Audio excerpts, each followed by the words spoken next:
We have breaking news and some new video just into us from Iran. That is where thousands have taken to the streets to protest the presidential election results. Riot police apparently now getting a handle on the situation. This after supporters of the main opposition candidate began clashing with authorities in Tehran after incumbent Mahmoud Ahmadinejad was declared the winner by a 62% vote in the country's presidential election. Joining me right now live from Tehran, NBC News producer Ali Arouzi. So Ali, it's good to see you on camera there. I know it's been a very chaotic scene there in Tehran. You've been right in the middle of it. Talk about the situation right now. What are you seeing?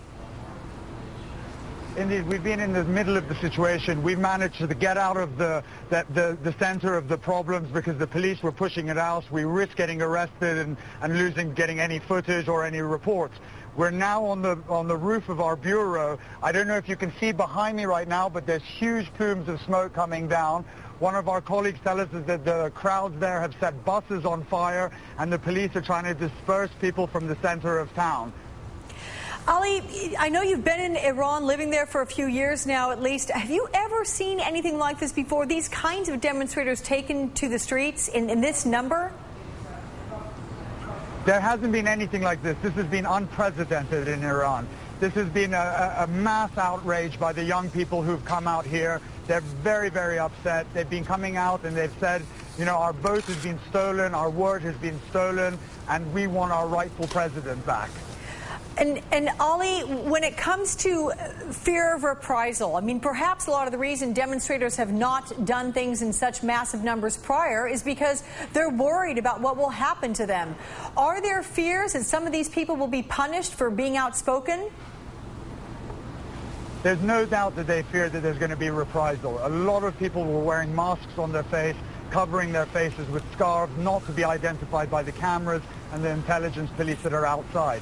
Before the actual election results came in, when election fever had taken everybody by storm here, people weren't so worried. They thought a change was coming. But it's evident now that that isn't going to happen, and people are definitely worried about reprisal.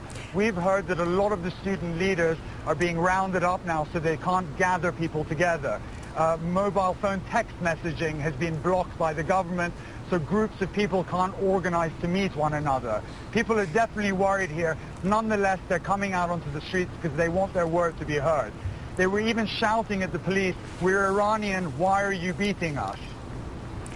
It's a very tense time there. What does this say about the immediate future? I mean, if Mahmoud Ahmadinejad retains his seat as the president, I mean, the legitimacy of a 62% vote, is this going to be sort of a mandate for him, do you think, to continue with hardline policies against the West? Well, he certainly sees this as a mandate for himself. He says that he's gotten mass support from the villages. People came out and voted for him.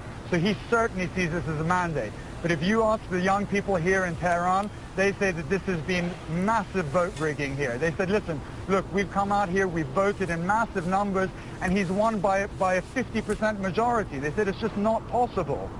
So, Ali, I'm trying to figure out who's given him this vote. If you've got, as you described, the young people, the 35s and younger, all of them demonstrating, many of them demonstrating there in Tehran at their displeasure at the outcome, who is it that's getting out and voting, and who are the people in the villages? Well, President Ahmadinejad has a bedrock of support amongst the poor, the war veterans, and people who deeply identify with the Islamic Revolution. Those folks are very different to the people we're seeing out on the streets. The people we're seeing out on the street are educated, affluent people. They're engineers, they're doctors, they come from uptown families, and they're sick. They keep telling us they're sick of being branded as a terrorist nation, and they want to change their image abroad.